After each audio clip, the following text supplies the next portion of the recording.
Cognizant to the needs of our learners, parents, and teachers, the Department of Education provided us with powerful tools for productivity that will allow us to foster critical thinking skills, problem-solving skills, communication and collaboration skills to be compassionate, responsible global citizens. Join us and discover new ideas in our series of professional development training program with the ICTS Edtech Unit and Microsoft Education Philippines. Together, we will equip our learners and empower our fellow educators for a dynamic future. Para sa bata, para sa bayan, at para sa guro. Sulong Edukalidad.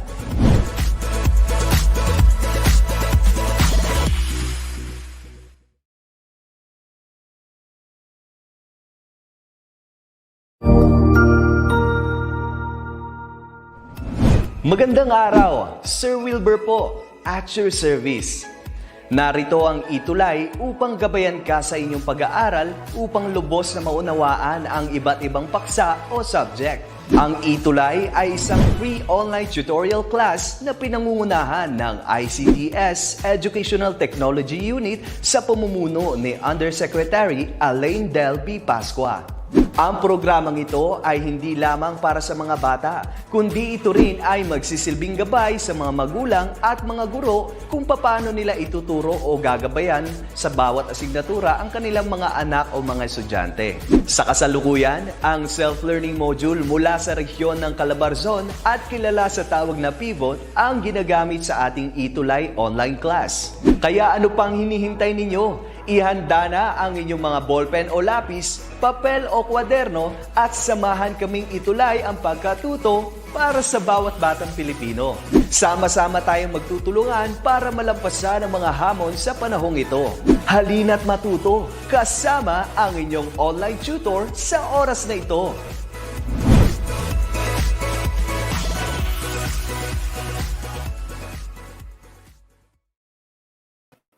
Hello. Good afternoon, Philippines. Good afternoon, world. And welcome once again to our ETUlay online tutorial for contemporary Philippine arts from the regions. Okay, so before I proceed, I also would like to greet and holler to my school head, Dr. Carla Marie D. Carandang, to my fellow teachers at Quezon Science High School, and of course to all the Quezayanos, to our students who are tuning in right now here at our online tutorial via DepEd ETUlay.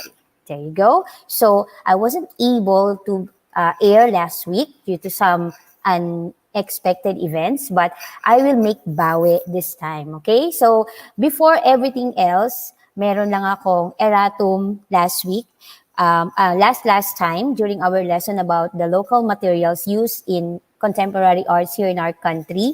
I was asked by one of our viewers regarding the source or origin or the place where Capiz shells come from. So I'd like to stand corrected. So it comes from the Capiz province of the Western Visayas region. There you go. So parang dun yung maraming sabihin na natin supply ng Placuna placenta, yun yung scientific name, nung window pane oyster o yung Capiz shells na nga. So there you go. So galing ito sa Capiz province mula sa Western Visayas region. Tapos ang ibang tawag sa kanya sa ibang lugar sa Pilipinas ay lampirong. Okay, so ginagamit ito syempre sa mga window pane. So yun yung isang erratum ko for the last lesson. I wasn't able to give a definite answer, but now I am definite with that answer. So it came from the Capiz province, Western Visayas region. There you go. So this time around, okay, this is for week 2 to 3 actually of our lesson here for the Philippine contemporary arts from the region. And of course, I am your tutor for this afternoon, Tutor Mary Grace. So, our lesson for this week and for week 3 will be all about the traditional techniques used in Philippine contemporary arts. So, I supposed to divide the techniques into 2 kasi maraming examples, maraming definitions. Okay? Kaya lang, what I did is combine them na lang. So, for one lesson here in our online tutorial. Okay? But before I dive into our MELCs, objectives, and the other things in our lesson, I'd like to say good afternoon sa ating mga viewers. Okay, good afternoon, Ma'am Jane Marmol, watching from Lower Binogsakan National High School Division of Albay. Straight away from Albay. Good afternoon, Paula May, Ashley Ferrer, Arlene Jenna Refazo, and Jana May Mañas. Okay, our students in Quezon Science High School. And thank you for joining me in our ETUlay online tutorial. Okay, so moving on. Okay, so this is the ADM that we use or we are using since the beginning of the fourth quarter. Okay, and this one is developed by DepEd Region 4A Calabarzon. Thank you very much for letting us use this module. All right, and our melts for this week and the coming weeks and the coming week will be these two. Critiques available local materials and appropriate techniques used in creating art, and explicates the use of available materials and application techniques. So we are dealing with these melts, kaya inaalam natin kung ano ba yung mga materials and then ano ba yung mga techniques na pwede nating gamitin dun sa mga materials na yon here in our country. Okay?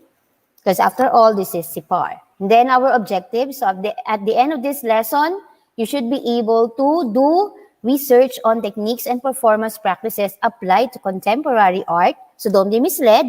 Meron tayong word na performance dyan kasi like what we discussed earlier in our lessons, kasama sa contemporary art ang performance, di ba? Okay, although this time we'll be dealing more with techniques applied on actual materials. And then objective number 2 will be to identify the different techniques used in contemporary art. This is the core of our lesson for this afternoon's online tutorial. All right, so previously, our lesson focused on the local materials found in our community, okay, like copy shells, rattan, abaka, bamboo, and all those materials that we see, okay, from the different regions in our country. We also discussed about different art forms such as found objects, aka junk art also. We have discussed minimalism and of course, large-scale art kagaya ng mga art installations. All right? So, like in any other lesson that we have, we are going to start this one with a game. So this one is called Guess the ING. Okay? But before I give you the instructions, I'd like to say again, good afternoon to Aliana Balmes, okay, another student from Quezon Science High School. Good afternoon also to Mary Joy Banal of DOST and Ariel Mendoza. Thank you for watching. So, here are the instructions for this game. You're going to observe the pictures and then you're going to give an ing verb. Oh, may English, di ba? Kasi English teacher si ma'am originally, no? You're going to give an ing verb that describes the action expressed in each picture. So again, you're going to give a word ending with ing, a verb to be exact, describing the action that you are going to see in every picture. Is that clear? For every picture, you are given 5 seconds to type in your answer in our chat box. Okay? So, good afternoon also to Ma'am Samantha Blasi. Thank you for joining me this afternoon, and to Ma'am Gloria Corpus Calaluan and Ma'am Fenina Quejardo. Are you ready for our first picture in Guess the ING?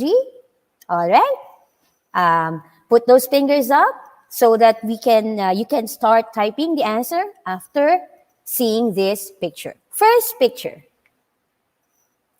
Here we go. There. Okay, so you see here in the picture is a man holding what sort of, is it Mjolnir? No, hindi yan Mjolnir. A hammer or a mallet, okay?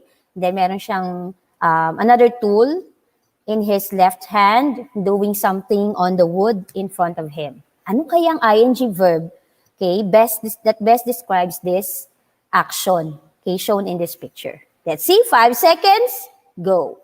You can type in your answer in our chat box. Okay, we have several answers. We have carving from Mastela Bayhon, From Arlene, Ashley, Jana, Jane, carving also. Ma'am Gloria, Ma'am Samantha, carving also. Let's see if you are correct. Okay? And of course, naturally, you are correct. But just to be exact, this is wood carving, which is why I pointed out that there's a piece of wood in front of this man, of this carver, of this artist. This is wood carving. Okay, so give yourselves a round of applause for you have the first picture. You have the answer correctly for the first picture. Moving on to our second picture. Okay, prepare yourselves. This is our second picture for guess the ing. There you go. So this smiling lady is doing something on that jar or vase. And what action, ing action word can that be? Are you ready to type in your answer? 5 seconds, go. Good afternoon, Lay, Calvin, or Solino. Okay, I have here some answers coming from Ashley, sculpting, wood carving, potting. Gandara, Ma'am Gandara said molding. Let's see who got the correct answer for this picture. And the ing word we're looking for is, there you go, molding. So Ma'am Gandara got it correctly. Okay, so this woman in the picture is molding what seemed to be a clay jar. Okay, and that is one of the lesson or one of the topics that we're going to discuss later on. All right, and now, okay, for the third picture, I hope you already have a 2-point score, okay, for our game. But before I proceed, good afternoon, Ma'am Rosalie Sally Esnueva Manuel, Ma'am Sin Munoz, and Ma'am Samantha Blasi. Ma'am Samantha and Ma'am Rosalie got it correct also, molding. Our third picture for this game. Are you ready? Okay, get ready. This is the last picture for our Guess the ING game.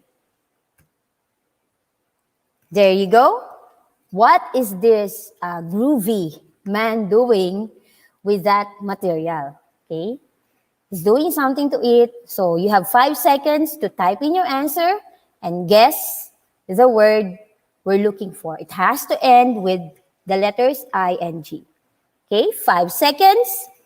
Begin now. All right, so we have answers here.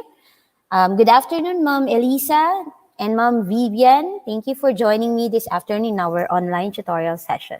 And time is up. Okay, we have answers. Okay, more answers. Weaving. It's a common answer of our viewers. We have crafting. Generally, of course, all of these are crafting techniques. Thank you for pointing that out, Ma'am Zumo Ricatozi. Hey, Ma'am Rain Chan also answered weaving. We have basket weaving from Ma'am Jane. Okay. Good afternoon, Ma'am Jamie De Vera Bornola. Okay, watching from San Gabriel National High School, Santa Maria, Bulacan. All right. Are you ready to find out the answer? Okay. What is the exact ing verb that can be applied, okay, to depict or to explain the action shown in this picture? It starts with letter W. Oh, excited na ba yung mga nagsagot ng nagsisimula sa letter W? Weaving, ang karamihan na sagot. Even Ma'am Jamie said weaving. Ma'am Mastella Bayhon said basket weaving, to be particular. Okay, oh, by the way, that material is made out of rattan. So let's see. The answer actually is, okay, the action he is doing is called wickering. Okay, wickering. Yes, yun yung tipong na-involve ka, engage ka kay John Wick. Wickering, joke lang, okay? So wickering is the action being described here, okay? So later on, we're going to discover what we mean by wickering. But before I proceed, again, shout out to Ma'am Michelle De Lara Marasigan, Mark Vincent D. Marasigan, 6 Curie. Maybe that's the name of a section, grade 6 Curie. Okay, so let's move on to our lesson. So remember the words that we have in this game. We have wood carving, then we have molding, and then we have the final one, which is wickering. Okay, what do we mean by wickering? What do we mean by molding? And what do we mean by wood carving? Let us find out, okay? So Ma'am Samantha Blasi is watching from Liano Elementary School. Thank you, ma'am. Our topic for the day is all about the traditional techniques that are being used by several artists here in our country. Okay, so these crafters, okay, they come from different places in the Philippines. Okay, and those places, they became known or famous because of the unusual or extraordinary products that they make. For example, sa Paite, Laguna, saan ba sila kilala, di ba? Romblon, saan ba sila kilala? Capiz, saan sila kilala? So, yun yung isang dahilan. But other than that, syempre, yung mga techniques that we apply to these different materials, yun din yung isang reason why these places have become famous. Okay? So, these products become their way for the people to know about their places. Okay? These craftsmen, these artists, as we must call them, they use traditional techniques in creating a particular art. And that has made them famous. So this is more like a combination of material plus technique. So you need to have both knowledge in both aspects or both elements for you to be able to produce, okay, a craft or an art, okay, that is worthy of sabihin natin worthy of popularity, okay, among those who will appreciate your kind of art. So what are the traditional techniques that we have in the Philippines? We have so many actually. The first one would be wood carving. So this is a technique that involves working on wood with a tool into some sort of aesthetic object. Meaning you're going to form, okay, something out of that wood using a tool or different kinds of tools to be able to produce an artistic object. For example, look at this very intricate wood carving, okay, found in Vigan, to be exact. Okay, tapos you see how the artist, the wood carver, okay, has transformed this piece of log into an intricate work of art. The complexity nung pagkaka-carve niya dun sa mga leaves, dun sa patterns, okay, there is depth, di ba? There is definitely art and there are several shapes in this kind of in this example of wood carving. Okay, so this is one technique that is very popular in our country. And this is wood carving. All right? So before I proceed, I'd like to say again, good afternoon and a shout out to Ma'am Gemma Tuyay, watching from Camarines Sur, Bicol region.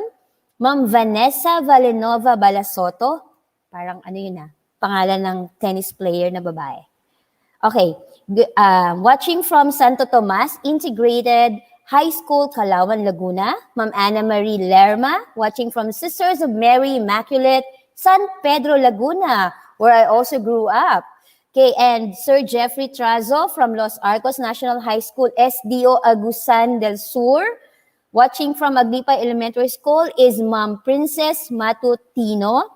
And watching from Laac National High School, Davao de Oro, is Ma'am Marlene Angeles Mates or Mates. Okay, thank you for being with me here in our online ETUlay online tutorial. So moving back, this is wood carving. Okay, and then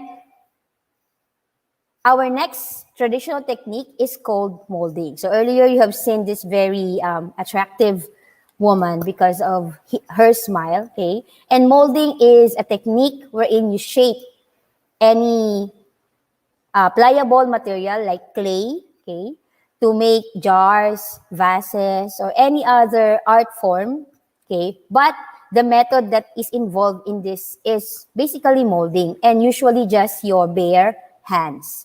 Ang pinakang best example that we have here will be pottery. Okay, it is one of the longest traditional technique that we have here in our country. So when you go to places like yun nga sa Ilocos, meron sila dong raw pottery, ano? Bakit raw? Kasi when they make the clay pots, no, the clay pots, hindi ito yung kagaya na nabibili natin na polish na, okay, meron ng designs. And raw and polished clay pots are really, ang tawag dito, rustic, and they really represent the cultural heritage that we have got from our ancestors. Okay, so this is molding. Siyempre, hindi lang naman clay yung nagagamit. Pwede ring mud, okay, and any other pliable material na pwede nating i-mold into something. I know for a fact na clay yung pinakang famous kasi yung anak ko, mahilig din siyang mag-mold ng iba't ibang shapes out of his clay. Yan. So this is molding. Siyempre, hindi lang naman raw vases or jars yung napoproduce. Pwede rin siyang lagyan ng incised designs. Pwedeng naka-ukit, pwedeng naka-paint, okay? Naka-color, pwedeng may hawakan, pwedeng wala.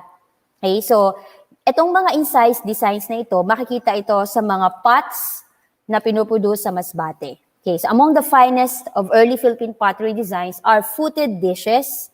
Okay, plato na may malalaking plato na merong tawag ito, na merong mga paa, parang ganyan, that were decorated with geometric cutouts, molding, cording, or finger impressions na ginagawa o makikita natin sa Batangas. Okay, so pottery traditions continue to develop in certain locals such as Burnay. Ito yung unglazed clay pottery ng Bigan.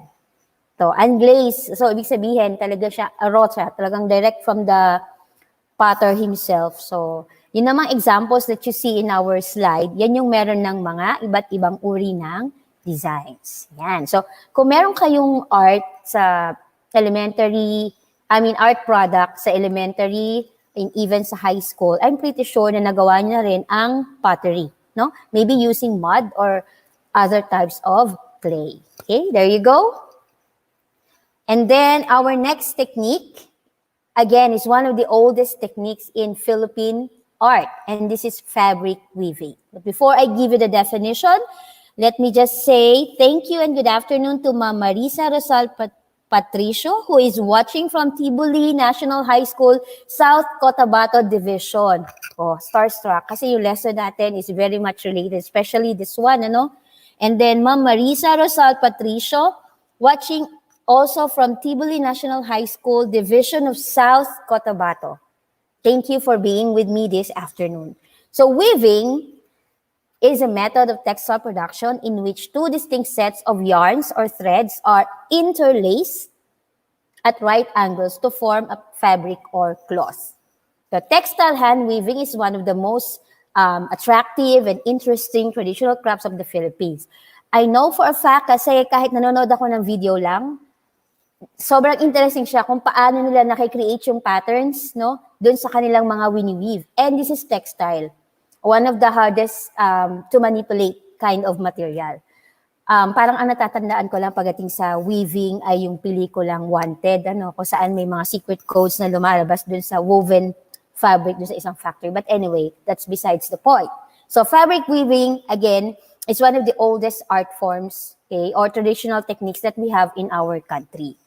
At talagang ito ay dinarayo ng mga foreigners and even ng ating mga kababayan, kung saan may mga nagwi-weave, napunta sila doon, nagse-selfie kasama yung weaver, So, for example, the Ilocano still practice hand weaving using the pedal loom. The pedal loom meaning gumagamit ang paa yung weaver para mapagana yung loom. Sana lang wag silang matusok ng karayom, but that's not in our lesson kasi fairy tale yun. So, their materials are cotton and natural dye. So, although now, gumagamit na yung mga Ilocano ng store-bought threads and synthetic dyes, still, yung process, yung technique, ginagamit pa rin nila yung hand weaving, So, which is extra tiring kasi gumagana yung kamay mo, gumagana yung paa mo, and then yung utak mo kasi hand to eye to feet coordination yan, di ba? So, they know several weaving techniques and designs passed down to many generations. So, dito nagkakatalo-talo yung mga output o yung products ng weaving. Doon sa kanilang patterns, doon sa kanilang design. For example, we have here what we call a bell or inabel. So, it is a fabric customarily made of cotton fiber turned into spools of beeswax brush yarn and woven in a hand loom. So imagine, yung cotton fiber nila ay nilagyan pa yan ng mga beeswax, no? Bago isalang sa loom, okay? Bago gawin yung tinatawag nga nating abel or inabel. So if you have questions about this, if you have additional information, you can type it in our chat box. So good afternoon, Ma'am Princess Matutino from Aglipay, ESSDO Rizal Annex. Our next example, okay, come from Mindanao. So hand-woven from Abaca, scientific name Musa Textilis. So among the Muslims of Mindanao, the Magindanaon, Maranao, and Yakan continue the tradition of cotton and silk weaving. Grabe, silk. So isa sa pinakamahalagang uri ng tela sa mundo, simula pa ng unang panahon hanggang ngayon. Di ba? Silk. So galing yan sa silkworm, no? So, ito yung material na ginagamit dito sa mga lugar na to sa Mindanao para ma-produce yung kanilang mga textiles, no? So, for example, also, we have here Tiniluck. So, it is a sacred cloth woven by the Tivoli people in communities around Lake Cebu in Mindanao Island. So, nakita niyo yung pattern, napaka-intricate ng pattern, tsaka yung color combination, very classic, no? Very classic and really irreplaceable, no, yung color combination nitong Tiniluck. So it is sacred also. It is considered sacred by the Tivoli people. Yung pattern na yan, yung tela na yan. So the other patterns that we have for the weaving technique are these ones. We have yakan. We have 3 different patterns here for yakan. You have there the pattern from the Tivoli, the Maranao, then you have here the Blaan, parang gold and black yung color combination. The Magindanaon pattern, Tausug. We have another one from Yakan, so a total of 5 actually. Then we have another one from Tivoli. You will see do sa Tivoli pattern, dominant yung color na, I don't know if it's dark red or maroon, pero dominant siya do sa kanilang mga patterns. And then with Yakan, there are always pops of different colors, no? With Yakan. Then we have Maranao here, na mahilig sila sa mga parang tribal shapes, although mostly parang may tribal shapes, pero yung sa Maranao parang reminiscent of the ones that we see in Egyptian or probably Sumerian shapes, no?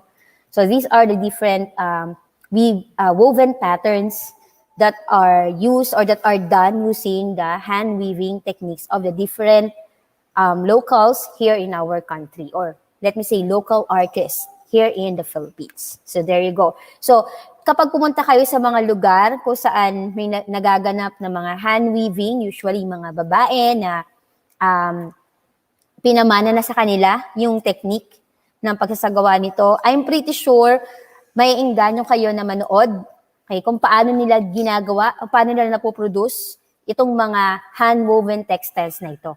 Kasi the pattern itself, that's one of the hardest or one of the most difficult thing to achieve in weaving. Okay, so I know I tried, kaya lang naipit lang yung kamay ko. Akala ko mag-wanted training ako, pero hindi naman naganap. But anyway, like what I said, these are very intricate designs. Again, reminiscent of the culture that we have inherited from our ancestors. Okay?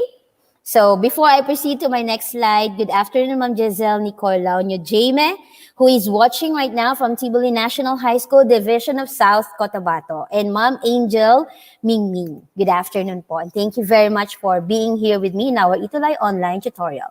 Moving on to our next technique, okay, we have what we call the basketry technique. Now, in basketry technique, you have to remember the 4 different methods that basket makers use in producing their art forms. So those methods are coiling, we have plating, wickering, and twining. So hindi po ito yung tsaaha, ito yung twining na method na ginagamit din sa pagsasagawa or pagpuproduce ng isang basket. So some of the terms that are specific to basket weaving include loops, twining, ribs, and spokes. The common raw materials used in making baskets are rattan, we have abaca, nito, tikog, buri, bamboo, pandan, coconut leaves and sticks, palm leaves, and beeswax. Okay, so yung ibang basket naman, napoproduce sila by combining these materials. Kasi why not? Pwede namang, hindi naman porket Yari sa buri, all throughout buri na yung basket, di ba? So, these artists, they combine different raw materials to produce, okay, one of the best baskets ever made in the entire world. And you can find it right here in our country. So, let's see, what are these 4 methods in the basketry technique? So, these are the exact depiction of how each method is being done. So, the first one is coiling. So, as you can see, parang nagko-coil sa paligid ng isang hard and usually rounded material, yung gagamitin para doon sa basket. Usually, wood, abaka, and then yung iba pang combination. Then yung plating naman, so parang ginagawa din natin yan sa papel, yun nandun sa lower part ng ating slide, dito sa left side.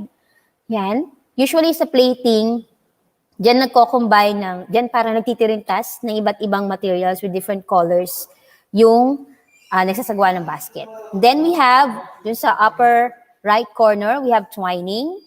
Okay, it almost looks like coiling, but no, they are of different methods. And then finally, the last one is wicker. Now, wicker or wickering is commonly used when you are producing furnitures out of, for example, rattan. And that is the most common example of material used in wickering. Okay, let's see some outputs, some specific art products using these different basketry technique methods. So the first one we said is coiling. So ano ba yung output niyan? If this is the process, this is how the final art product should look like. Okay. So that's coiling. So ang ginagamit niya is pieces of I think that's buri. And then, kino-coil niya sa paligid nun, bundle of buri, then kino-coil niya sa paligid nun yung parang tali, no? Native na tali. This is coiling. Okay, so that is an example of basket made out of the method coiling. And our next basketry technique method is what we call twining. Okay, and this is how its final product looks like. Okay, but actually this product use several methods. Ito yung sinasabi ko kanina. Hindi lang sa materials nagko-combine, but these craftsmen also combine the different methods, which is pwede naman. So it shows the diversity of the artist's knowledge when it comes to materials and methods. Okay? And then our next one is plating. So, pinakang common na product ng plating method would be yan. So, alam natin yan, nahihigaan natin yan. Lumakay akong nakahiga dyan. Ito yung mga banig o ating mga native mats, no? So, nakita nyo from the simple colored ones to the colorful ones, okay? Parang tinitirintas, piniplate together yung materials to create the pattern. So, ito yung plating method na tinatawag. And then, we have wicker or wickering. Okay? This is its output. Yan. So, it's a nice basket also. And ginamitan ng wickering yung almost all parts. Yun nga lang, magkakaiba ng materials ang ginamit dun sa basket. Pero yung kanyang handle, ginamitan ng coiling. Okay? I think that's tali, no? Abaka, yari sa abaka, yung handle niya. Pero all the rest, sa pababa, yung pinakang vessel nung basket, yung pinakang pabilog, gumamit ng wickering method. Different materials. It's very, I think for the artist, it will be very exciting to explore. Kasi you're using the same method, but you're using different materials. You can also use different colors. Di ba nakikita natin yan sa mga, sabihin natin na pinakang commonplace na makikita natin itong mga to would be souvenir shops. Okay, when you go to Vigan, when you go to Mindanao, when you go to Cebu, kung saan may mga souvenir shops, may mga gantong products. Okay, not just baskets, but also the other products that we have seen earlier, like yung banig, di ba? So they all made use of the traditional techniques that we have in our country. And it's very important to note na itong mga traditional techniques na to, although we are already in the contemporary times and we are discussing contemporary art forms, the thing is, it has been bridged. These techniques, these materials have been bridged to our time. Okay? So these artists, these craftsmen, they're just looking for ways ways and methods to, level up their game so that they'd be able to produce these art forms na hindi matatawaran talaga at hindi magagaya sa iba't ibang lugar. So, isang ang mga sikat na, sikat na uri ng art form, yung mga art installations. And I have seen different art installations na ang ginagamit nila na pieces of art na ilalagay doon sa kanilang large-scale art ay ginamitan ng mga traditional techniques. Iba't ibang baskets, iba't ibang woven materials, okay? It's like a gallery of the ancestral techniques that we have, no?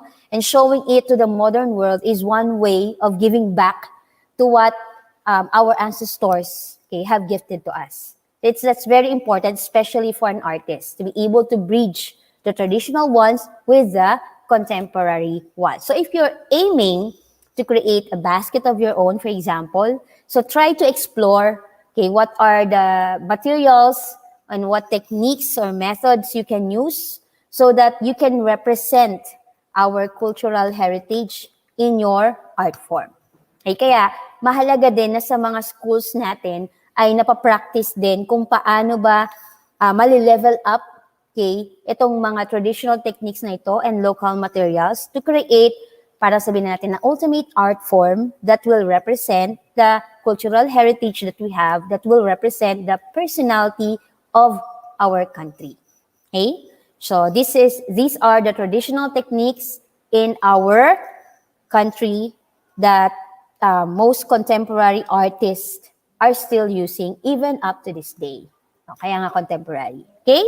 So before I proceed to our next part, let me say hello to Ma'am Mary Grace II, who is now watching from Narvaca National High School. And we have Ma'am Resume Diana Laboratorio, okay, watching from Malandag National High School. She is a grade 12 student from the Division of Sarangani. Thank you for watching this afternoon's online tutorial for CPAR. Okay, let's move on. Yeah. So after all that I have said and done, after all that I have said and discussed with you, what are the takeaways that you can take away with you after this lesson?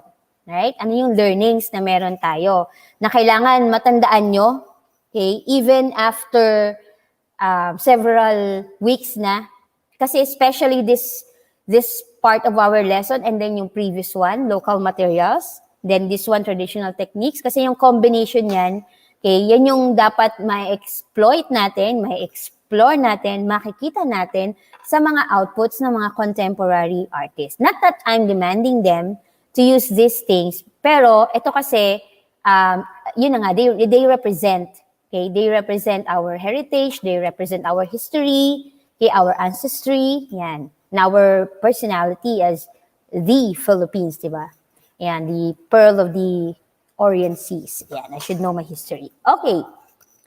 So first takeaway is to learn, or we have learned about the 4 traditional techniques, okay, used in our country. These are the most popular ones. Okay? Number 1 would be wood carving. Okay? Hindi lang natin ito nakikita sa mga pinto. Okay? Hindi lang natin ito nakikita sa mga souvenir shops, especially sa Baguio halimbawa. Pero nakikita din natin ito sa mga art installations and museum.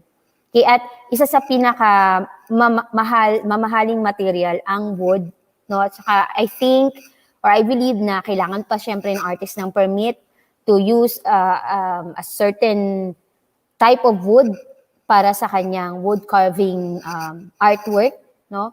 And then aside from that, syempre nakikita din natin ito sa pagka-craft ng iba't ibang day-to-day items like toys. Ayan, meron tayong mga kitchen items like ladles na made out of wood, and mind you, that is also wood carving. Although it's very simple in shape, that is also wood carving, and that can be considered as an art form. Okay, so it's important to remember that. Sabi nga natin, yung art form, nakadepende naman yan. I mean, yung art, yung aesthetic ng isang item, isang bagay, nakadepende naman yan sa tumitingin. Ano? And then our next technique would be molding.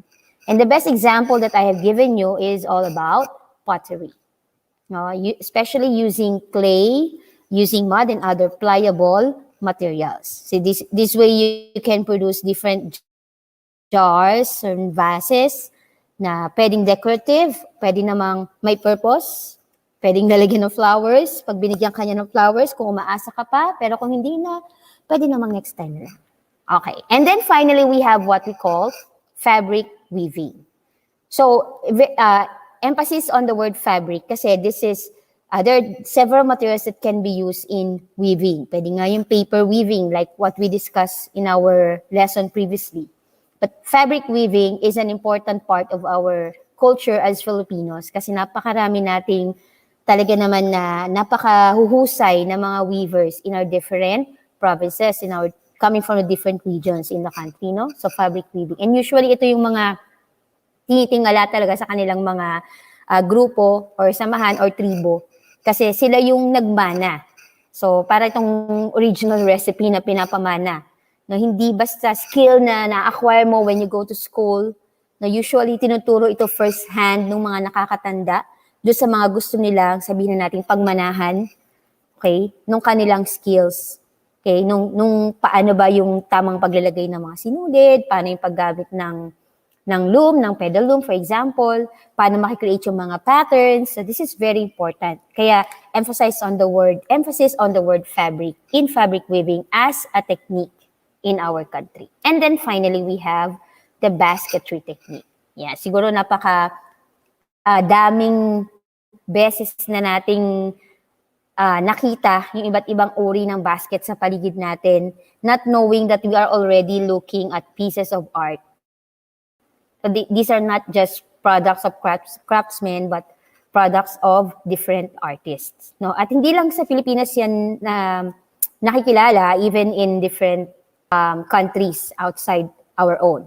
Pero here, it's very important to know na dinarayo talaga yan. No? Minsan nga, yung ibang foreigners, o kaya kahit yung ibang locals natin na sabihin natin may kaya, no, they pay a really high price just to have a specially skilled craftsman create a special basket for them.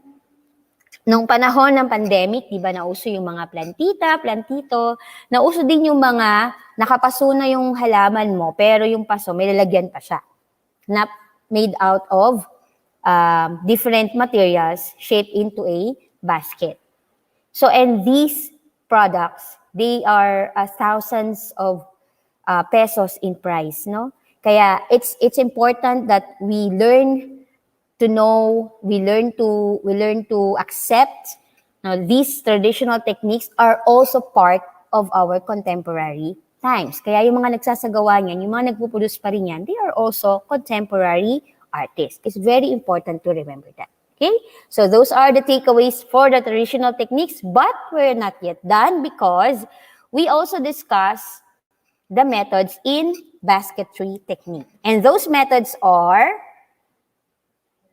coiling, okay, we have twining, plating, and wicker or wickering.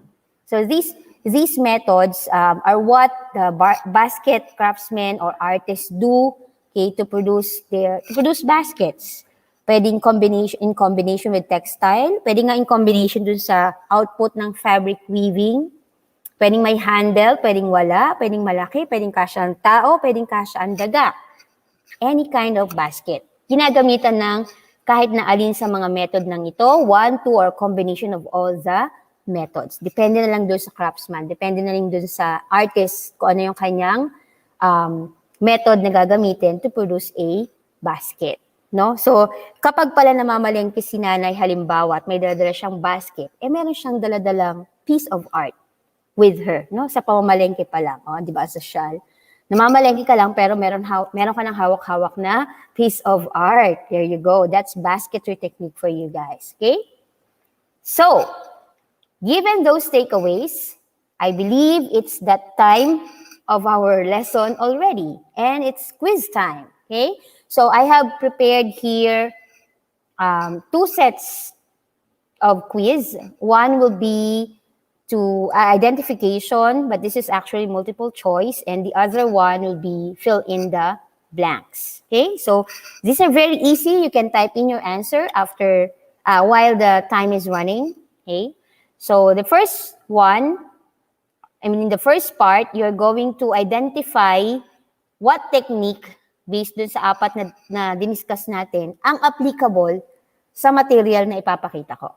Okay, so again, you're going to identify the technique applicable to the material shown in the picture. Okay, but before I proceed, I'd like to say hello to my fellow ETUlay online tutors, si Tutor MC Kausarin, Tutor Maricris Mirabona, and Tutor Irene Sarmiento. Good afternoon, and thank you for watching this one with me. For being here in this online tutorial. Okay, so now are you ready for our picture number 1? So this is rattan. What do you think is a technique that can be applied to this kind of material? So earlier we discussed kung ano yung technique na ginagamit sa material na to. Okay? So you have to type in your answer. You have several seconds to type in your answer, but these are the choices. Is it A, fabric weaving, B, molding, or C, basketry technique? Time starts now. Okay, so once again, good afternoon, Ma'am Princess Matutino, Ma'am Risa Rosal Patricio, Ma'am Giselle Nicor Launyo Jaime, okay, and Ma'am Angel Mingming and Ma'am Mary Grace II, and Resume Diana Laboratorio. And now, the answer for our first picture. Okay, you can use the technique, basketry technique for rattan. Kasi yung rattan, yung isang sa common materials na ginagamit sa paggagawa ng isang basket. There you go. Marcy, Jana May got it correctly. Marcy, you can try again. I'm sure you can do it with our next picture. Okay, Ma'am Gandara is also correct. She said basketry technique. All right, our next picture is this material, wood. Now, what technique is applicable to this material? The options are molding, wood carving, or fabric weaving. Your time starts now. You can type in your answer in our chat box. Okay, we have answers already typed in. Okay. And the answer would be letter B, wood carving. So good luck sa molding using wood, no? Or kaya sa weaving using this kind of wood. So definitely, this is wood carving. Now, again, emphasis on the word wood kasi that's one of the techniques that is really dominant in our country when it comes to carving. One of the materials that is really dominant in our country when it comes to carving. Pero I'm pretty sure na yung mga students natin na nanonood ay nagsagawa na ng soap carving. That is also art. It's carving but using a different kind of material. All right? Okay, so I hope you already have 2 points for our quiz time. Let's move on to the third picture for this part of our lesson. All right, Cecilia, Jana, Marisa, Marcy, and Colomay, they all got the correct answer for our picture number 2. Picture number 3, here it is. Ayan. So this is clay. Okay, I'm not promoting any brand, but this is an example of clay. Although mukha siya talagang I don't know, parang bazooka bubble gum. I remember when I was a kid, di ba parang ganyan yung shape nun. Tapos may kasama pang comics. So anong technique ang applicable, excuse me, sa gantong uri ng material? Okay, here are the options. We have A, basketry technique, B, wood carving, or C, molding. You can type in your answers right now. Okay, so ang dami ng points ng mga nagtatype na answer natin. They all got the correct answers in our first 2 pictures. Time is up. And our answer for this picture is letter Ma'am Marcy Gandara, Ma'am Gandara, Ma'am Cecilia, Ma'am Marisa, and Jana May. You are all correct. So the technique applicable to clay is molding. Remember sa molding, kailangan natin ng pliable material. So, pwede rin dito yung candles. Kapag ka siya ay medyo softened na, di ba? We mold it into different shapes. Kaya may candles na iba't iba rin yung shape. So, molding din yun. Pero like what I said, the most popular material used in molding would be clay. So, ito yung mga pambatang version. Siyempre, meron naman yung talagang pang professional artist na version. Pero, magandang practicean din yan, no? Clay molding. Alright. Now you have 3 points. Check your points. And let's proceed to the second part of our quiz. Okay? So, this is the second part.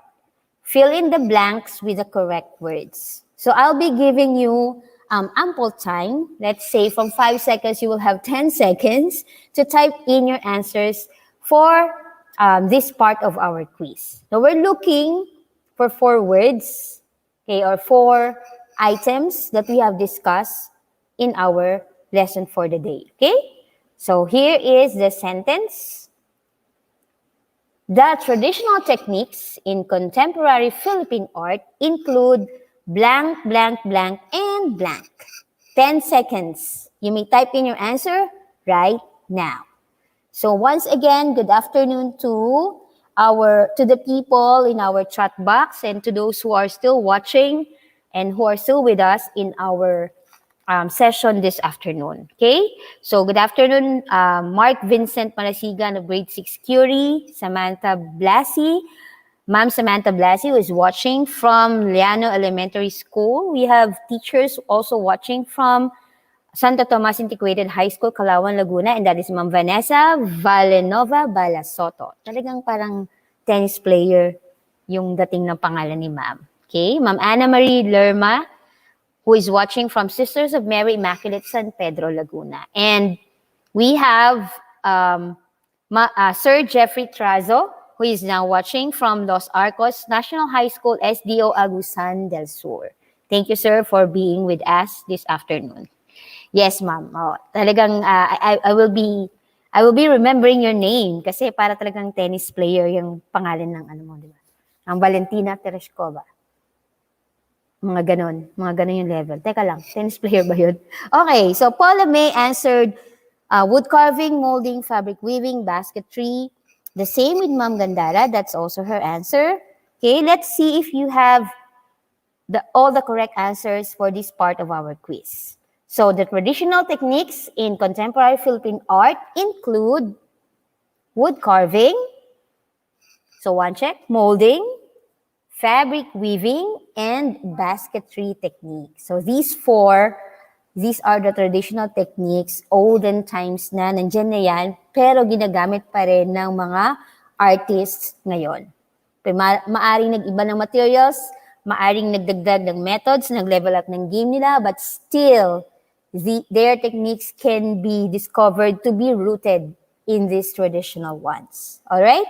And so, si Ma'am Gandara, Jana May, Paula, Ashley, they all got the correct answers for our quiz time. So all in all, you have how many points? This is 4, plus earlier we have 3, so you have 7 points plus 93 points for enduring the lesson time this afternoon.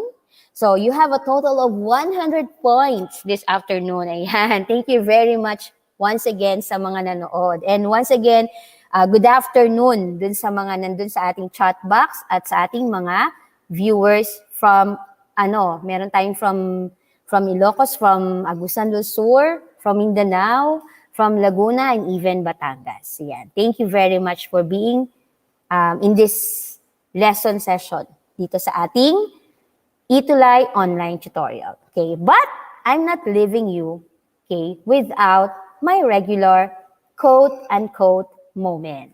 All right. So if you're able to see my promotional post earlier, sabi ko, kung familiar kayo kay sa definition ng love, okay, that love is not love without violence playing goat. That is a popular quote actually from the movie Notting Hill. given to us by Julia Roberts. But that's not the quote that I'm going to use. Dami kong intro, no? But that's not the quote that I'm going to use here. I'm actually referring, okay, to the one who painted La Marie. So yung La Marie, yung tinutukoy ni Julia Roberts sa movie na Notting Hill, na painting sa loob ng bahay.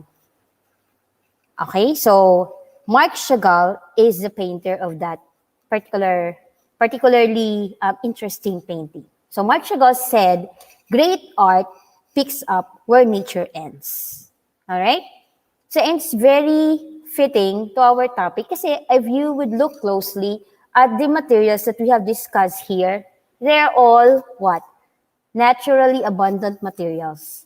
Not just in our country, but in other parts of the world.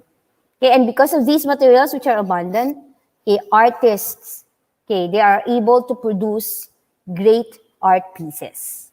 So Marc Chagall believes in the power of nature and its very important role in creating art pieces. Okay, so there you go. Great art picks up where nature ends. And this is the painting Le Marie that I was talking about dun sa movie na Notting Hill. Diba? It's, I believe Julia Roberts defined love based on this painting, that it should make you feel that you are floating. And that there are, para sabi niya, love is not love without violins playing goat. But although in the picture, in the painting, we're going to see a goat playing a violin. And on the left side, we have here a picture of the French-Russian artist in Cubism Expressionism. We have Marc Chagall.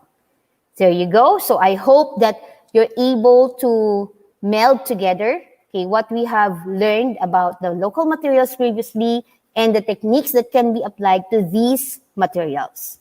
That's the explanation that justifies, okay, this quote from Marc Chagall. Okay, and before I go, so I would like to say welcome and thank you also, Ma'am Gandara, Ma'am Vanessa Valinova Balasoto, Paula May, Ashlyn, Jana May, and Marcy.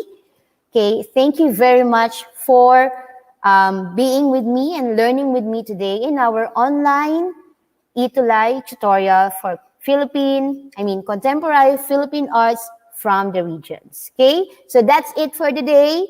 Good afternoon and goodbye. I am Tutor Mary Grace, your tutor for this afternoon, but tomorrow is Wednesday, so don't forget to be there for us in our Wednesday morning habit. That is all for tonight. This afternoon. So good afternoon and goodbye.